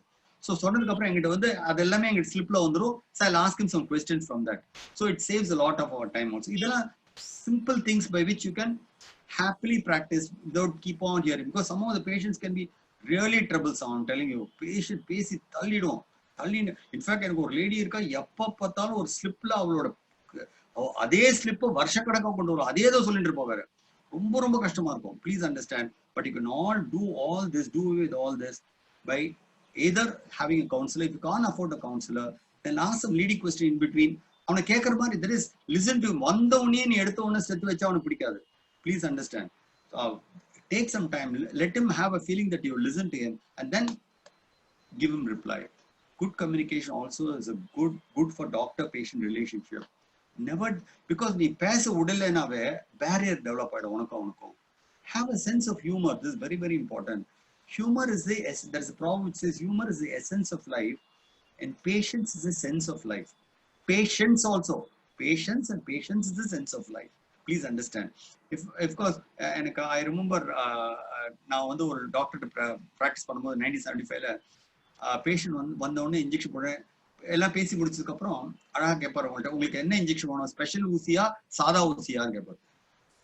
பேஷண்ட் என்ன சார் ஸ்பெஷல்னா என்ன, சாதா ஸ்பெஷல்னா நான் ஊசி போட்டதுக்கு அப்புறம் அந்த யங் நர்ஸ் தொடச்சு விடுவா, சாதா ஊசினா அந்த வயசான கிழவன் அந்த கம்பவுண்டர் தொடச்சு விடுவான், அதான் வித்தியாசம். ஸோ அவன் பேஷண்ட் சிரிப்பான், but it's just fun. But இது மாதிரி he will keep on talking. That humor in practice really, there were relationship-க்கு very, very important humor. Try to get a lot of small humor in your practice, which makes life interesting. And patients also like doctors of humor. ரொம்ப சீரியஸா நீ டாக்டரா நான் டாக்டரான உட்காரதோட அப்படியே சீரியஸா இல்லாம அப்படி கொஞ்சம் ஒரு ஸ்மைலிங் ஃபேஸோட யூ ஸ்டார்ட் ஆகும். Be serious about examination. This is very important. நான் நிறைய பேர் பார்த்திருக்கேன், எக்ஸாம் பண்ணும்போது சும்மா ஸ்டெத்து வச்சுட்டு எங்கேயோ வச்சுட்டு இருப்போம். ஸ்டெத்து வைப்போம், கடனேன்னு ஸ்டெத்து வைப்போம். நான் பார்த்துருக்கேன் நிறைய பேர். I'm not exaggerating at all, because நானே சின்ன வயசுல பண்ணியிருக்கேன், அதனால தான் சொல்றேன். இப்போ ஸ்டெத்து வச்சுட்டு டக்குன்னு வச்சுட்டு இமீடியட்டா, because we all have become what you say அடிமை டு இன்வெஸ்டிகேஷன். இன்வெஸ்டிகேஷன் வச்சு தான் நம்ம ட்ரீட் பண்றோம். எக்ஸ்ரே வச்சு இல்லாம நம்மளால டிபி கண்டே பிடிக்க முடியல. I'm not exaggerating. So please understand. But at least when you examine, look serious. That's what I believe. Because be aware, every time you examine a patient, the patients and relatives are examining you. This is what Dr. KVT told me. நீ exam பண்ணும், நீ நினைச்சுட்டு இருக்க நீ என்ன சாமர்த்தியமா நீ பண்றேன்னு, ஆனா பேஷண்ட் உன்னை பார்த்துட்டே இருக்கான். பேஷண்ட் ரிலேட்டிவ்ஸ்லாம் உன்னை பார்த்துட்டே இருப்பானா, நீ சரியா பண்றியா இல்லையா. ஜென்யூன் ஒரு லைஃப்ல வந்து பொய் சொன்னா ஈஸியா கண்டுபிடிக்கலாம் சார். ஈஸியா நீங்க நினைச்சிட்டு இருக்க பேஷன்ஸ் எல்லாம் எழுச்சி வாயின் இல்ல, அவனுக்கு எல்லாம் தெரியும். they know everything. நீ வந்து பொய்யா பண்ணா அவன் கண்டுபிடிச்சிருவான். So please be at least act serious when you are doing examination. Is it clear to you? Be aware that every time you examine a patient, the patient relatives are examining you. Good handwriting, இது ஒரு பெரிய தலையெழுத்து. எல்லா டாக்டருக்கும் hand ரைட்டிங்னா சரியில்லை. உலகத்திலே எல்லாரும் நம்ம என்ன டாக்டரோட ஹேண்ட் ரைட்டிங் தான் சரியில்லைம்மா. பட் உண்மையோ பொய்யோன்னு தெரியாது. Try to be legible. Problem எழுதி போர் அடிச்சு நம்ம லெஜிபிலிட்டி போயிடுதோன்னு தெரியல. Be legible and clear while writing. Your prescription is a valuable document for him. அவன் எவ்வளவு பொக்கிஷமா எடுத்து வச்சுக்கிறான்னு உனக்கு தெரியாது. நீ எழுத்துறது கேஷுவலா எழுத்துருவேன், அவன் அப்படியே வீட்டுல போயிட்டு அது அவன் செத்து போற மட்டும் அவன் பாக்ஸ்ல வச்சுருப்பான் அந்த பிரிஸ்கிரிப்ஷன்லாம். It will be a good medical legal document to protect you also later. Very very important. So handwriting எனக்கு சரியில்லை அப்படின்னா ஒரு கம்ப்யூட்டர் பிரிண்டர் போட்டுக்கோ, பரவாயில்ல, டசன்ட் மேட்டர். அழகா கொடுக்கும். ஒரு ஹைடெக் இமேஜ் கூட கிடைக்கும் ஒரு computer. Simple, very cheap nowadays ஒரு கம்ப்யூட்டர் பிரிண்டர். நான் என்ன பண்றேன், இந்த கம்ப்யூட்டர் கம்ப்யூட்டர்ல நான் 1955 பிறந்தேன். என்னால வந்து இந்த கம்ப்யூட்டர் கம்ப்யூட்டர்ல ஹேண்டில் பண்ண தெரியாது. So what I do is I have a secretary. இதுக்குன்னே ஒருத்தி இப்போ போட்டிருக்கு 10,000 ரூபாய் கொடுத்தேன். நல்ல கையெழுத்து இருக்கிற, நான் சொல்ல எழுதினே வருவா, அழகா எழுதுவோம். அது பெண்களோட கையெழுத்து எப்பயுமே அழகா இருக்கும். அழகா எழுத்துருவா, கையெழுத்து கொடுத்துருவேன். பட் வெளியில் இருக்கணும், அவன் செக்ரட்டரி எழுதி தான் தெரியும், என்னோட ஹேண்ட் ரைட்டிங் தான் நினைச்சுப்பான் எல்லாரும். But you can have all these techniques to improve your image in practice. Give clear instructions about drug. This is very important, because நீ எதை எழுதி கொடுத்துட்டு அப்படியே கொடுத்துட்டேன்னா, இன்ஃபேக்ட் ஐம் நாட் எக்ஸாஜரேட்டிங், ஒரு மல்டி ஸ்பெஷாலிட்டி ஹாஸ்பிட்டல்ல ஒரு இன்ஹேலரை ஒரு பேஷண்ட் எழுதி கொடுத்துட்டு கத்து கொடுக்காம போயிட்டான். அந்த இன்ஹேலரை நல்ல very costly inhaler, very good inhaler, ஒரு மாசம் சாப்பிட்ட பேஷண்ட்ஸ் ஒண்ணுமே சரியாலன்னு வந்தாங்கிட்ட. சரி, எப்படியா இன்ஹேலர் பண்றேன்னா, சென்ட் அடிக்கிற மாதிரி புஸ்கு இப்படி மேல அடிச்சிட்டு இருக்கான் இன்ஹேலர். பிகாஸ் அவனுக்கு கத்து கொடுக்கல. அவனுக்கு அவன் என்ன பண்ண முடியும்? அவன் நினைச்சிட்டு இருக்கான் இப்படி அடிச்சா வாய்க்குள்ளார் போயிடும் அப்படின்னு, பிகாஸ் கத்து கொடுக்காதனால. So instructions is very important. And the worst part is, if he doesn't follow your instruction, he is not going to get cured. If he is not going to get cured, உன்னோட image போயிடும். பேஷண்ட்ஸ்லாம் ஒரு தடவை தான் try பண்ணுவோம் ஒரு டாக்டரை, அதுக்கப்புறம் சரியில்லைன்னா ரொம்ப காட் இமேஜ். முந்தி காலத்து கடவுள், நம்ம கடவுள்னா நினைக்க மாட்டேன், இன்னொரு டாக்டர் போயிடுவாங்க. பிகாஸ் இப்படிதான் பணம் கொடுக்குறோம், அங்கேயே போய்க்கலாம் போயிடலாம். அதுவும் இப்போ கூகுள் வச்சு, கூகுள் மாமா will direct you to various places. Please understand. So recheck whether he has understood what you have said. Questions மட்டும் எழுதிறேனா? Yeah. Recheck whether he has understood what you said. This is very very important. So what I do is, after writing, I ask my counselor to keep telling how to take the 4 தடவை அவளுக்கு understand whether she has understood all. That's very important, because side effects வந்ததுன்னா, because ஒரு நான் 1/2 teaspoon எழுதினா ஒரு சால்பிட்டமால் syrup 1 tablespoon சாப்பிடுவோம். 1 tablespoon சொன்னா he'll get palpitation ஆனோன்னு இந்த டாக்டர் தப்பான மருந்து கொடுத்துட்டான். எவனோ வேற ஒரு டாக்டர் போவான், அவன் சொல்லுவான், ஐயோ இது தப்பான மருந்துங்க, அதுதான் உங்களுக்கு சாப்பிட வந்துமா. ஸோ உன்னோட இமேஜ் போயிடும். Because you are not giving correct instruction to the patients. And patients, அதுவும் இந்த நம்ம அலோபதியில பிக்கஸ்ட் ப்ராப்ளம் இஸ் சைடு எஃபெக்ட்ஸ்னே அலோபதியை கொண்டுட்டான் நம்மள. பாக்கி எல்லா சிஸ்டத்துலாம் சைடு எஃபெக்டே இல்லையம்மா. ஆயுர்வேதால இல்ல, ஹோமியோபதியில எதுலையுமே இல்லையம்மா. அவனுக்கு எஃபெக்டே இல்லை, அதனால சைடு எஃபெக்ட் இல்லை. நமக்கு எஃபெக்ட் இருக்கிறதுனால தான் சைடு எஃபெக்டே வருது நமக்கு. So understand, the biggest problem is side effect varam paathukiradhu தான் very very important for successful practice. adukku you must instruct him properly. You must take time. நீ என்ன எழுதி கொடுத்தாலும் நீ full knowledge ஓட full hard skills ஓட எல்லாம் எழுதி கொடுத்தா அவன் தப்பா சாப்பிட்டா he'll only blame you. Please understand. அவன் தப்பா சாப்பிடுவான், but still he'll blame you. இவ் வரவே மாட்டான், அவன் சொல்லுவான் அவன் சரியில்லை அப்படின்னு. So please understand, side effect வராமன்னா you must give clear instruction. Your staff, front of your staff தான் very very important. Very important, because நீ நினைச்சிட்டு இருக்க உன்னோட இமேஜ் வந்து ஒன்னாலன்னு கிடையாது. உன்னோட ஸ்டாஃப் எப்படி, front receptionist how she attends to your call. phone வந்து என்ன வேணும் இல்லப்பா டாக்டர் இல்லை அப்படின்னு அவர் சொன்னாலும் தொலைஞ்சு நீ your image is gone. In fact ஒரு கிளினிக்ல இட் ஹேப்பன். ஒரு பேஷண்ட் ஃபோன் பண்றா, ஐயோ எங்க ஹஸ்பண்ட் ரொம்ப செஸ்ட் பெயினா இருக்கு, ரொம்ப இதா இருக்கு, இல்லம்மா ஃபுல்லுமா 1 வீக்குக்கு வரவே முடியாதுமா, முடியவே முடியாது, ஃபுல்லா இருக்கு, இல்லைங்க ப்ளீஸ் தயவு செய்து முடியாது. என்னையா அப்படின்னு அவர் செத்து போனா என்னையா எடுத்து ஒரு வாரம் சொல்றேன், செத்து போயிட்டா அப்போ ஒன்றும் ப்ராப்ளம் இல்லை, நீங்க கேன்சல் பண்ணிக்கலாம் அப்பாயின்மெண்ட் அப்படிங்கிறாங்க. So please understand that front office is most everybody will have a front office. Irrespective small clinic இருந்தா கூட வாசல்ல ஒரு டெலிஃபோன் பக்கத்துல ஒரு ஆள் உட்கார்ந்திருக்கும். Please train him to be courteous and presentable because that only gives your image. Please understand. Keep your staff well trained. In fact, give a name badge to them so that I tell my patients, if you have a problem, the name badge tell me who's the person who treated you or didn't behave properly with you. So you can always call them. So I have a staff meeting every week. I tell them, I don't tell them which patient, but I give them instructions. Please don't do like this. You have to do like, because அப்பப்ப நம்ம ஸ்டாஃபோட we have to interact and give them guidelines. பக்காவா கொடுத்தாதான் they will work properly.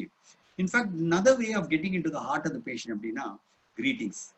In fact, nowadays the computer ரொம்ப யூஸ்ஃபுல்லா இருக்கு. எல்லாரோட இதுவும் நிறைய சாஃப்ட்வேர் எல்லாத்துலயும் இந்த பர்த்டேஸ் ஃபெஸ்டிவல்ஸ் எல்லாருக்கும் சும்மா டான் எஸ்எம்எஸ் போயிட்டே இருக்கும். இன்ஃபேக்ட் உனக்கு தெரியவே தெரியாது, பட் அவனுக்கு வந்து டாக்டர் கைலாஷ் வந்து ஹாப்பி பர்த்டேனா அவனுக்கு அப்படியே குஷி ஆயிடும். எப்படா என் டாக்டர் வந்து என்னோட பர்த்டே கூட ரிமெம்பர் பண்ணி எனக்கு அனுப்புறாரு, கிரேட் பர்சன் அவரு அப்படிமா. நமக்கு இதெல்லாம் it's all done through computers, but it's fantastic. Please remember, because to get in to the heart of a patient, you have to do lot of these gimmicks. Time management, very adhere to your schedule, very important, makes you look very professional when you adhere to your schedule. Because nowadays people, particularly if you practice in a place like Velachery, where 9:30 appointment na ulla or thudippa 9:45 la vandu ulla thittuvam, see 9:30 I came, it's 9:45 now appadilama. Please remember, adhere, keep up your appointments, only then you are respected. ஆனா நிறைய doctors என்ன சொல்லுவான், எனக்கு வந்து எனக்கு நிறைய வேலை இருக்கு, அங்க பேஷண்ட் பேட் அப்படிலாம், அதெல்லாம் அவனுக்கு தெரியாது. அவனுக்கு வந்து நீ கொடுத்த டைமுக்கு நீ வரல, that's all. So please try as much as possible adhere to your appointments, very important. Next is case finding and case holding. இது ரெண்டும் very important terms for doctors, case finding and case holding. Case finding is getting new cases. It's an art. Getting a new case is an art. You see, unfortunately நம்மளால we cannot give advertisement everywhere. Doctor Kailash is practising here அப்படிலாம் கொடுக்க ஒரு cinema தியேட்டர்ல போட முடியாது, ஒரு hoarding போட முடியாது, ஒன்றும் போட முடியாது, according to our ethics, medical ethics. But most of our satisfied patients are our best marketing executive. எங்கிட்ட வந்து அவன் ஹாப்பியானா அவன் போய் 10 கேஸ் கூட. இப்படிதான் I'm telling you, in my life I got cases only with my satisfied customer. So first try, எந்த case வருதோ ஒரு கேஸ் நீ ஃபைண்ட் பண்ணிட்டா அவனை சாட்டிஸ்ஃபை பண்ணிட்டு போறோம், அதுக்கப்புறம் அவனே போய் 10 கேஸ் கொண்டு வருவான் அவனுக்கு. Of course, there are other techniques of getting case finding. Is you can market yourself through public lectures. You can talk to doctors, and doctors will refer cases to you. You can talk to Lions Club, corporates. The more you talk, you get exposed to others, so they'll try to come to you. So please understand, all these are ways of marketing yourself. Case holding, this is most important. Case finding is new cases. Case holding, நீ வந்த கேஸை நீ hold பண்றதா. See, ஒரு 200 case நீ பிடிச்சிட்டா போறோம், அதுக்கு அந்த 200 case if they come to you, then you're through your life. And the 200 cases if you hold, then every day you will have practice. But many of us, we are not bothered about holding, we are only worried about case finding. Hold the case which comes to you. That is very important. So case finding and case holding is important for successful medical practice. Be humane. In fact, doctor Girija அவங்களோட இதும்போது சொன்னும்போது இதெல்லாம் தான் நம்ம IMA ப்ரேயர்ல இதான், give me kindness, give me happiness in treating people. Let me at least be happy when a soul is, when a person is treated. Another thing is, don't get emotionally involved with the patient. It's a very problem. Now, in fact, I had a terrible problem. Or a young lady, she had anxiety, depression, எல்லாம் இருந்தது. But நான் வந்து ரொம்ப பாவமா, ரொம்ப அப்படியே எமோஷனலா involve ஆயிட்டேன். அது மாதிரி பாவமா, ஐ ஃபீல் ரியலி சாரி, இப்படிலாம் அவன் ஹஸ்பண்ட் பண்ணிட்டான் அப்படி இப்படின்னு சொல்லிட்டே இருந்ததுனால she became so attached me. அதுக்கப்புறம் எனக்கு பெரிய ப்ராப்ளம் ஆயிடுச்சு. ஃபோன் அடிச்சு தள்ளிட்டே இருப்போம் அப்போ பார்த்தாலும், because I was emotionally involve. Never get emotionally involve. அப்படியே அது ஒரு டிஸ்டன்ஸோட, yes I will see to it, I treat you அப்படிதான் சொல்ல தவிர நெவர் கெட். பேஷண்ட்ஸ்க்கு வந்து ஒரு ஹாப்பினஸ் எப்படின்னா, even you give them assurance, I will see to it, I'll take care of your health. Don't, இதெல்லாம் சும்மாவே சொல்லலாம், nothing will happen. நீ பண்றியோ இல்லையோ அது வேற. The moment you tap his back and tell him, yes, you will get cured, அவ்வளவுதான், 50% he'll be cured. Please understand, you have so much of power within you. Your hands have got so much. That tap on the back will cure a person. Have empathy and sympathy. What is empathy? What is sympathy? Sympathy is feeling bad. Empathy is you're putting yourself in his position and feeling bad. ஒருத்தர் அடிபட்டதுன்னா அது பாவம் சொல்றது. அடிப்பட்ட வேதனை உனக்கு வந்ததுன்னா தான் empathy. அது ரெண்டுமே இருக்கணுமா டாக்டர்ஸ்க்கு. I may pray, let me have empathy and sympathy to my patients. Okay, doctors considered as an ideal person. இந்த உலகத்துல எப்படின்னா டாக்டர் தான் வந்து ஒண்ணுமே தப்பு பண்ணக்கூடாது. ஐயோ தெய்வம் பாவன், அவன் தப்பே பண்ணக்கூடாது. ஒரு பாலிட்டிஷியன் தப்பு பண்ணா ஒண்ணாது, ஒரு ஜட்ஜ் பண்ணா ஒண்ணா. ஆனா டாக்டர் மாத்திரம் தப்பு பண்ணா அவனுக்கு வந்து because he considers doctors ideal. Please, in fact இப்போ வந்து அவ்வளவு ஜாஸ்தி இல்லை. I'm telling you 30 years back என் காலில் வந்து விழுந்தவங்கள வயசான தாத்தாலாம் வந்து சார் நான் இவ்வளவு கஷ்டப்பட்டேன், கம்ப்ளீட்டா நீ கியூர் பண்ண காலில் வந்து விழுந்திருக்காங்க. கார்டு இமேஜிங்கிறது ஒரு காலத்துல டெரபிளா இருந்தது டாக்டருக்கு. Please understand, இன்னும் கூட people think doctors அப்படியே see with lot of faith they come to you. அந்த faithக்கு வந்து you should be valuable to them. Is it clear? And next thing is have pride in serving you. Be proud. In fact, to be a doctor you should be feeling proud. illati unakku vandu you'll never feel happiness in your work. You'll never feel happy working this work.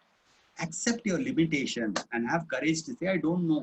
In fact, there are a lot of nariya பேர் கிட்ட வருவாங்க, என்னலும் from hair transplant ல இருந்து postpartum hemorrhage ல இருந்து கேள்வி கேட்பாங்க.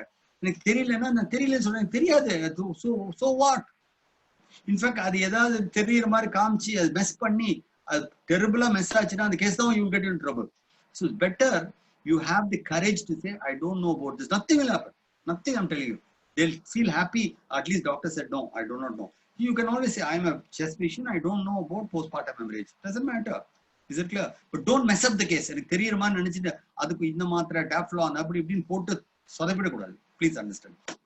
Never feel your patients are troubling you. He is your bread, butter, jam, எல்லாமே அவன்தான். Please understand. நீ கார் வச்சிருக்க, நீ வீடு வச்சிருக்க, எல்லாமே அவனால தான். அண்டர்ஸ்டாண்ட். எனக்கு இவ்வளோ 45 வருஷமா என்ன பேஷண்ட் கொடுத்தோன்னா அது வச்சுதான் நான் வாழ்ந்துட்டு இருக்கேன். In fact entire life I have built an empire only with them. So I have to be grateful to them. அந்த ஃபீலிங் இருக்கணும் பேஷண்ட்ஸ்ட. அப்பதான் அந்த ஃபீல் இருந்தாதான் அவனுக்கு தெரியும். I'm not exaggerating. If you have that feel, people come to you, throng to you. I'm telling you, they'll throng to you. Clear? Very important. Next, be flexible in adopting new changes to improve practice. நிறைய பேர் அதே பழைய காலத்து ஸ்டைலே வச்சுட்டு இருப்போம். As you advance, இப்போ computer age வந்து இப்போ எனக்கு கம்ப்யூட்டர் தெரியாதுன்னு நான் சொன்னா இது மாதிரி லெக்சரை கொடுக்க முடியாது. நான் 1952 ஆலியா, எனக்கு ஒண்ணுமே தெரியாது அப்படின்னா அப்படியே தான் இருந்துருப்போம். So you try to adapt your changes. Change is the only thing that is permanent. Please understand this. Change is the only thing that is permanent. Update yourself. ஏன் இது மாதிரி கான்ஃபிடன்ஸ் வைக்கிறோம்? So that we'll update ourselves. Be humble as you rise. பெரிய ஆளாக நிறைய case வர humility வரணும். இந்த திமிர் வரக்கூடாது உனக்கு. Humility is the first sign of wisdom. Understand this.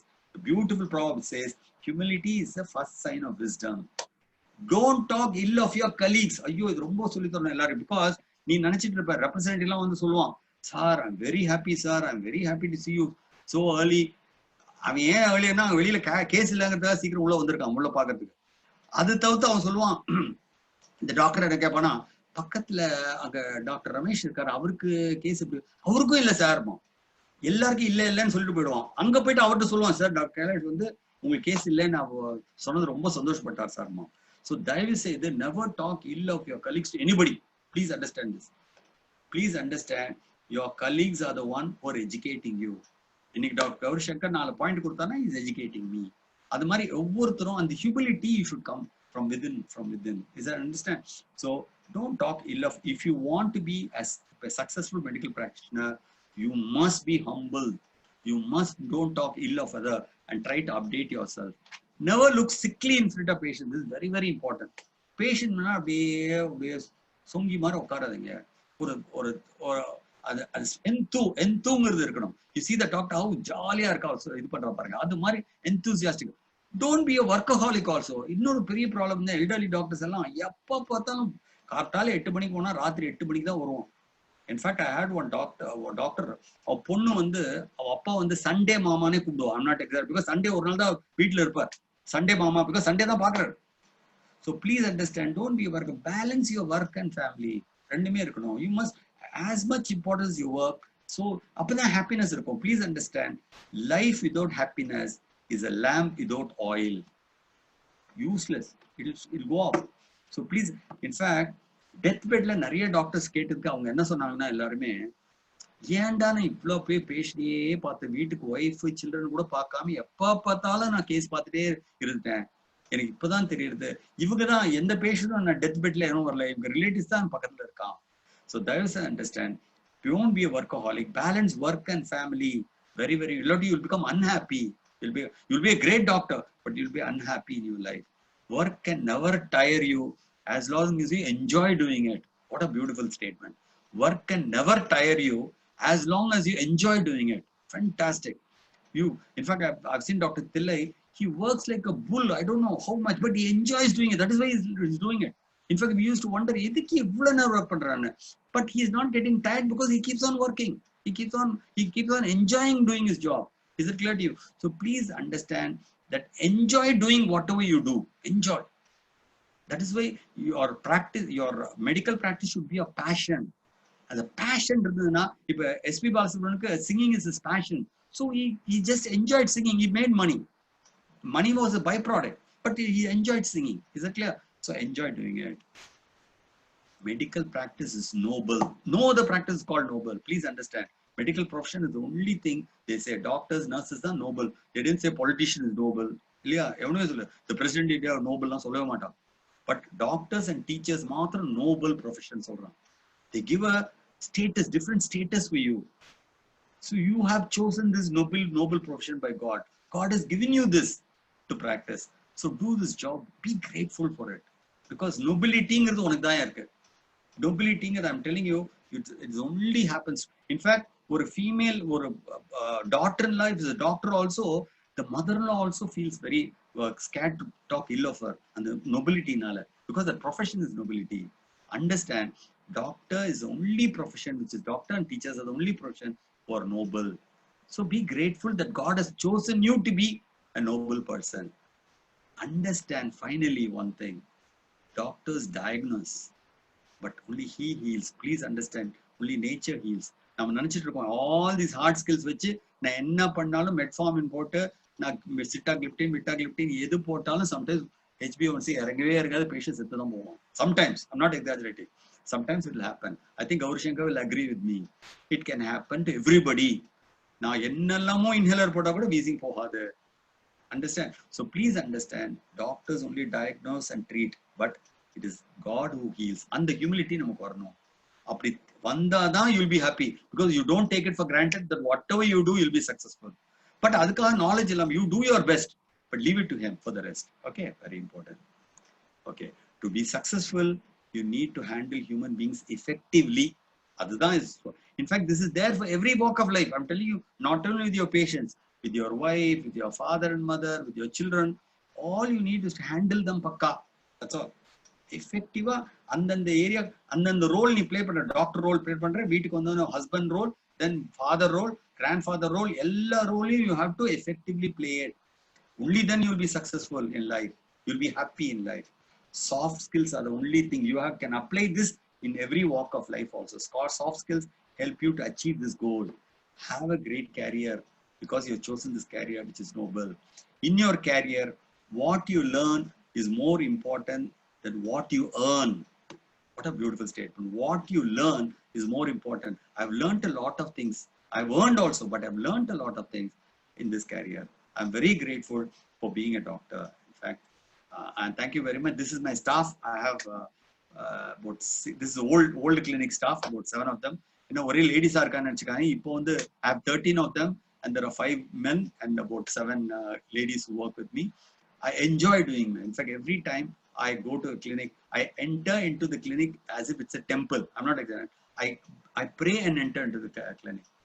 Only then you'll be effective. And I always pray, God, let me do all my best, but you kindly see to it you heal them. In the attitude, you'll be successful. But hard skills are important. Soft skills are both are important. You have to, in fact, you're a very good doctor. Knowledge of Allah unless you touch their heart. Our heart touch panina, you'll be successful. Is that clear? So I think I've given you a few hints of how to be a successful doctor. I want all of you to practice this and be great doctors, noble doctors. My only goal is all of you succeed in life. Thank you very much. Thanks a lot. Thank you.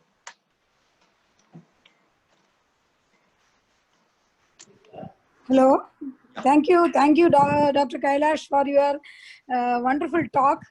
And you have proved by your talk that you have both hard and soft skills to keep the audience awake and alert. Very good. Thank you. And Thank very you. difficult to follow 100% of what you have told. I think at least 70 to 80% we'll try to follow. ரொம்ப கஷ்டம் ஃபுல்லா follow பண்றது. It's easy, Thank you, ma. It's thank you. simple, simple. Now we can take up the question answers. I think Dr. Gauri Shankar, are you there? You have got Yeah, some yes, madam. questions from Yeah, yeah. Dr. Mohan. Actually, I didn't understand what he was asking. Can you please go through the question session? Yes, yes, madam. I will. Yeah, and please answer. You have got, I think, around 11 questions, I think. Yeah, yeah. Yeah. Sir, Kailash, sir, I have got 2 books. In a book, sir. One வந்து Art of Being a Good Doctor. Good. Excellent. இன்னொன்று வந்து Successful Medical Practice. Oh. You are able to see, sir? Yeah. So Please. I liked both these books. It was lying somewhere. I just took it now. Amazing, sir. Really, I really enjoyed your presentation. Fantastic it was. So you gave all the just what these 2 books. These are very good books. Experience, experience is much better than reading. Oh, you read a big books, but see, Bhagavad Gita padikkirathu is very tough. But if somebody tells you Bhagavad Gita, it's very easy. So that's what the whole Very thing. impressive. We have put everything in a nutshell. So we will just go through some of the Questions. questions, sir. First, Muttaperumal sir has asked 4 years gangrene and SGLT2 inhibitors. So obviously the risk exists, but there are many studies which showed that it is not so. There are about 6 cases of 4 years gangrene reported till now with patients on SGLT2 inhibitors. Though the risk is always there, we can't say like it is not there. The risk is always there. And Mohan sir has asked many questions. I will take all the questions by Yeah. Yes, sir. Mohan sir. He has asked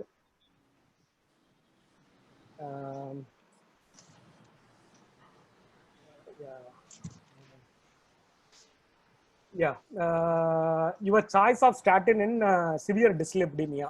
Batmini madam has asked. Statin in severe dyslipidemia, you can use either rosuvastatin or atorvastatin. So if it is severe dyslipidemia, it has to be atorvastatin has to be 80 mg, rosuvastatin has to be 40 mg.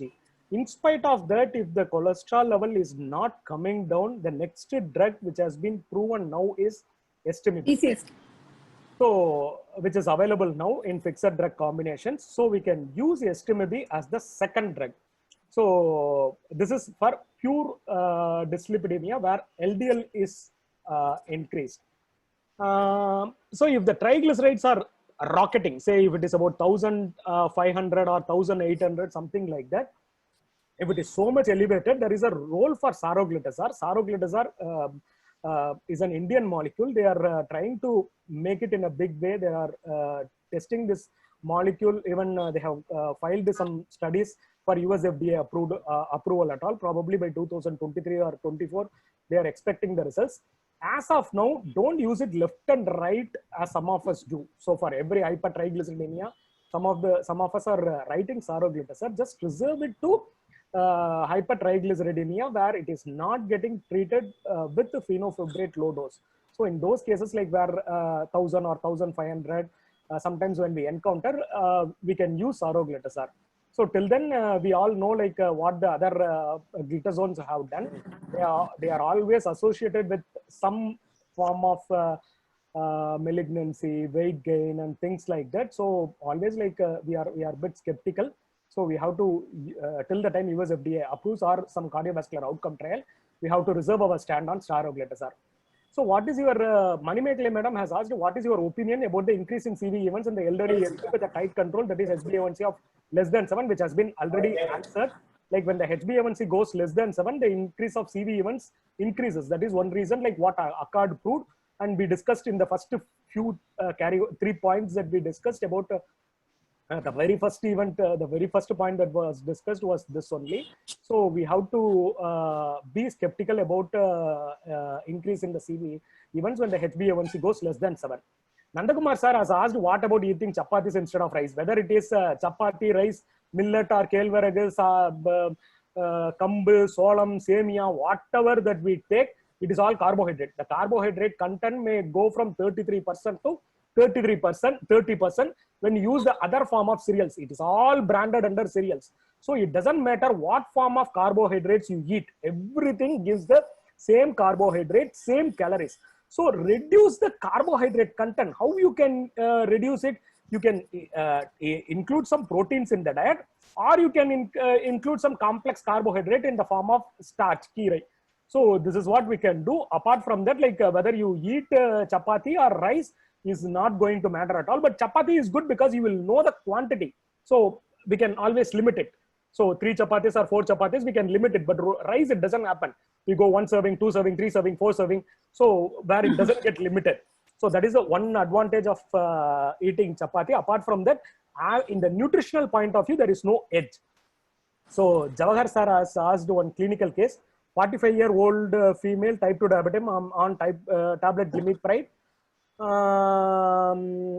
mg morning once daily, tablet metformin, 500 mg BD, fasting 140, postprandial 236. Now what change can be done to get blood sugar control? I will typically in these cases, fasting is little bit elevated, postprandial is a little bit elevated, ask the patient to walk. So we didn't discuss about physical activity. Physical activity per se becomes one lecture. Like what we need in those patients is they have to walk.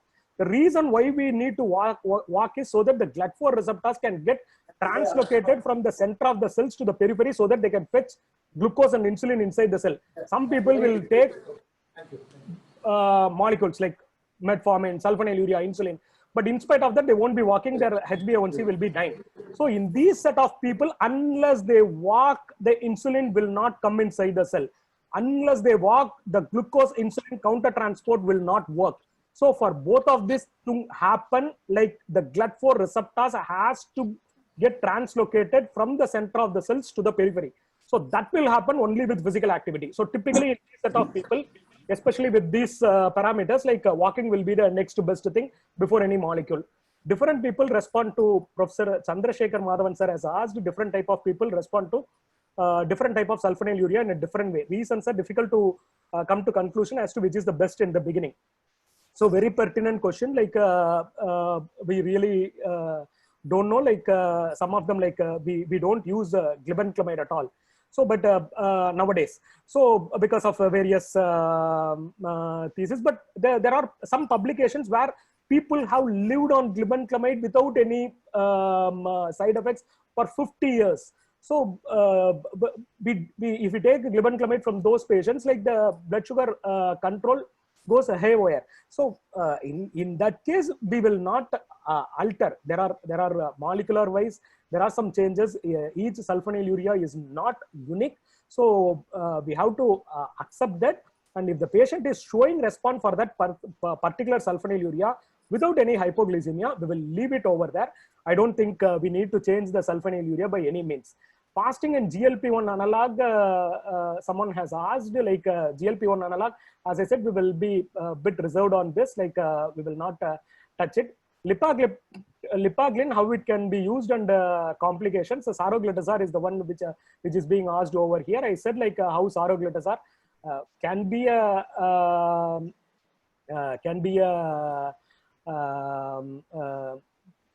we have to evaluate the CV outcome trial. Good that somebody is doing a CV outcome trial for an Indian molecule like teneligliptin. There won't be any CV outcome trial, and nobody is going to do that. So, but saroglitazar, they have agreed to US FDA and they are bringing up the CV outcome trial. So we will wait for another 2-3 years. Till then, like only for a specific set of people, we will use lipaglyn, saroglitazar. So Mohan sir passed 3 comments. All DPP4 inhibitors can be used safely in CKD patients. It is only that even smaller doses work with other molecules. With the Lina, titration can't be done. See, basically, I will just beg to differ over here. The problem with other sulfonylurea is only sitagliptin has been studied. That too, sitagliptin, the drug accumulation happens if it is used more than 50 mg because it is not getting excreted through the kidney. So that sort of thing doesn't happen with the linagliptin. So why linagliptin scores over other gliptins even in a CKD, even in a dialysis patient is the reason being it gets metabolized at the level of plasma. It doesn't get excreted or metabolized in the kidney, so drug accumulation doesn't happen. So left and right you can use, if at all, if you want to use a DPP4 inhibitors in these patients, they are safe. So when the drug accumulation happens beyond 800 mg, sitagliptin, like there are some studies to show that it causes detrimental effect. So drug accumulation happens with the 50 mg itself with the sitagliptin. So only sulfonylurea fails. So robustness of sulfonylurea is limited by time. So he's what Mohan sir wants to convey over here is sulfonylurea only is failing. So with the time, so it doesn't happen with the DPP4 inhibitors. So DPP4 inhibitors have to have a precedence over sulfonylurea. If this is what he means to say over there, like we use sulfonylurea in patients with even with insulin. So suppose if we stop sulfonylurea over there in those patients on insulin, the requirement of insulin typically goes up. So we have to use a little bit of, so when do we use insulin? Only when 90 to 95% of the beta cells totally get exhausted, we use insulin. But even in those patients where sulfonylurea, where all the beta cells have got depleted, in spite of that, sulfonylureas, when we use even with a smaller dose, are able to limit the amount of insulin that is being given to the patients. So that sort of advantage is there with sulfonylurea. It doesn't get failed by any means at all. Hofner had told about the UKPDS, like it is all myth when we say like sulfonylurea's effect goes over a period of time. The other question is, Cana is already only 300 mg, Motivist 300 mg. There is a canagliflozin 300 mg which has come recently, which is showing slightly benefit over the 100 mg. So how should we go about it?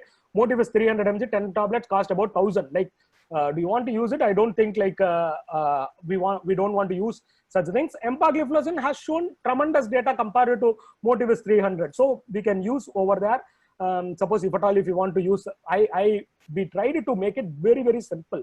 So empagliflozin 25 mg of a tablet is more than sufficient for 95% of the patients, whenever 99% of the patients, whenever we want to use SGLT2 inhibitors. So it comes like 10 tablets will come typically around 270 or so. So we don't need to use 1050 rupees worth Motivist 300. This is my opinion. Empagliflozin has shown mortality patients in both patients with and without a heart failure. I again disagree over here. It is all patients with the heart failure. So every patient had a CV events when empagliflozin was used in patients who are enrolled for that study. So it is not patients without failure. So he means like yeah, that is the other point is, as far the EMPA-REC is concerned, Mohan sir has raised a very pertinent point over here. Even without patients without a heart failure, EMPA has shown mortality benefit. Yeah, there are some recent data which have come where without heart failure also it is beneficial. But as far the EMPA-REC study is concerned, EMPA-REC patients, all the patients had SACS over there. So that is where it showed the benefit. And drug interaction with insulin, I don't think there is any drug interaction with insulin, except you use some molecules like levofloxacin or quinolones, where they are more prone for hypoglycemia. It is not because of the interaction of insulin, it is because of the other molecules which causes hypoglycemia. So we have to be careful about metformin with isoniazid and rifampicin, or usage of quinolone in patients with insulin. So it is not because of insulin, it is because of the other molecule the interaction happen. Insulin doesn't cause typically any of those reaction. I think use of saroglitazar in fibrosis of liver, somebody has asked. Saroglitazar in fibrosis of liver, that is what like the data are being seen by US FDA, and we don't have typical this thing. But for fatty liver, there are some indications, but always like let us ask whenever we use, we need to be skeptical till the time cardiovascular outcome trial come, because these are some of the molecules which we are going to take lifelong. So we'll wait till the CV outcome trial comes. U.E. Mohan sir asked about remogliflozin, which we already said, like remogliflozin is not a drug with a CV outcome trial. So there are other safe molecules for the same cost. We can use that instead of remogliflozin. So that answers the question. I have answered all the questions, I think so. Thank you, sir. Thank you, sir. Thank you so much. Yes, madam. So we conducted a post-evening and afternoon session, lunch session. So we thought we would not get much participants, but about 98 participants were there. Great. 98 Still, participants. Fantastic. Still they are holding. That is the They still they are holding. Case holding, Mary, you are holding them. Yes. Okay. Thanks for to all the participants. Dr. Subramaniam asked some question, no? Is he there? Dr. Subramaniam? Yeah. Regarding the vildagliptin, there's more chance of pancreatitis and bladder infection, which I have seen many patients, including me. Yes, sir. Yes, What do you sir. say about it? Yeah. I think he mentioned it. That is there with all the DPP-4 inhibitors, sir. Not only vildagliptin. Whatever, like I saw a friend of mine, nephrologist, who didn't agree with that, and he keep introducing using DPP-4 inhibitors in a patient with a pancreatitis. So it is all like it has been shown very, very categorically. DPP-4 inhibitors are contraindicated in patients with pancreatitis or elevated transaminase, especially vildagliptin. Please don't use it whenever the SGPT is more than 80. You were talking about bladder infections also. Bladder. Yes, it reduces the immunity to the pathogens, the bladder immunity to pathogens. That is there with all the DPP-4 inhibitors, sir, because of DPP-1 and DPP-2 inhibition happening. So there are some people who are prone for such infections. There are some people who are prone for airway infection and all. Some people produce some skin reactions and all. So if somebody is shown to have these reactions after the introduction of these drugs, please stop it. That concern is always there about DPP-4 inhibitors.